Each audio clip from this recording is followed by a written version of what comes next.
What is enterprise value? Why is it used by so many successful investors? And what are all the parts of the equation that make up this important metric? All the answers coming up.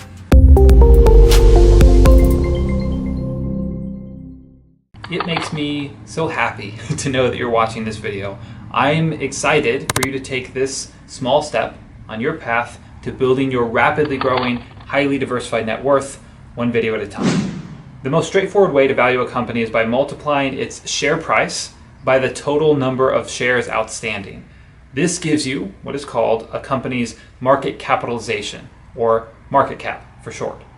Essentially, this tells you how much it would cost to buy every share of a company, to own 100% of that company. This simple metric is what's used when stocks are divided up by their size. But for a successful investor, trying to fully understand the value of a company, not just what all the shares are worth, but the actual complete picture of a company's value as an investment, this metric alone is not enough. And I hope that statement makes more sense to you in just a second. But it's because of this that more often than not, those successful investors use enterprise value, or EV for short. Enterprise value more accurately represents the net impact, the bottom line effect as an investment on the portfolio of a potential acquirer who might take full ownership of a company.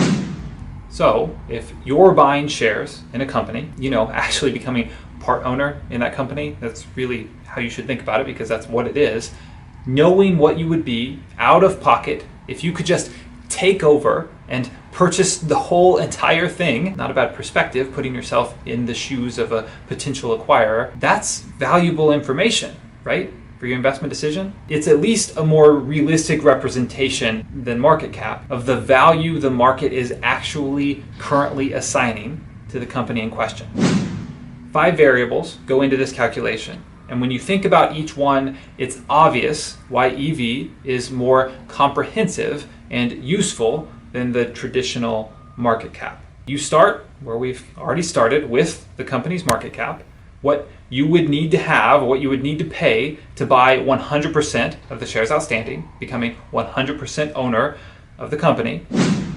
So you just bought the entire company. That would increase your assets, right? But that's not the end of it.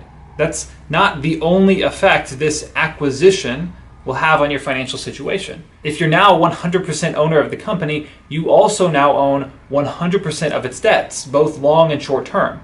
So you'll need to factor that in too. You can do that by adding it all, for our simple EV calculation, add it all to the market cap. Just pretend as though, upon purchase, you're also going to pay off every single creditor. Obviously, you don't have to do that, but you will owe them all of that money at some point. So it needs to be factored in. And this is an easy way to factor it all in, to consider it all, so that you know the impact it's going to have on your bottom line. On the other hand, what if the company comes with some cash or cash equivalents? Well, that helps. That'll work in your favor. So in our EV calculation, you can subtract that amount from your total, from the amount you're essentially paying for the company. Sometimes this can be significant. Apple, for example, as of this recording, has well over $250 billion in cash reserves. Obviously, when you're thinking about your Apple takeover bid, or just your own valuation of the company, this should be factored in. That's most of your enterprise value calculation. Market cap plus total debt minus cash. Now, I said there were 5 factors. There are. The other 2 are usually pretty small, if they even exist for your company, the company you're trying to value at all. At times, there are minority interests and or preferred shareholders out there. These are other people or entities with claims to the company. Of course, then they should be added in as well. They, too, are not considered in your basic market cap calculation, but obviously will impact the value of the company and your bottom line, the amount that you would be out if you were trying to take it over, for example.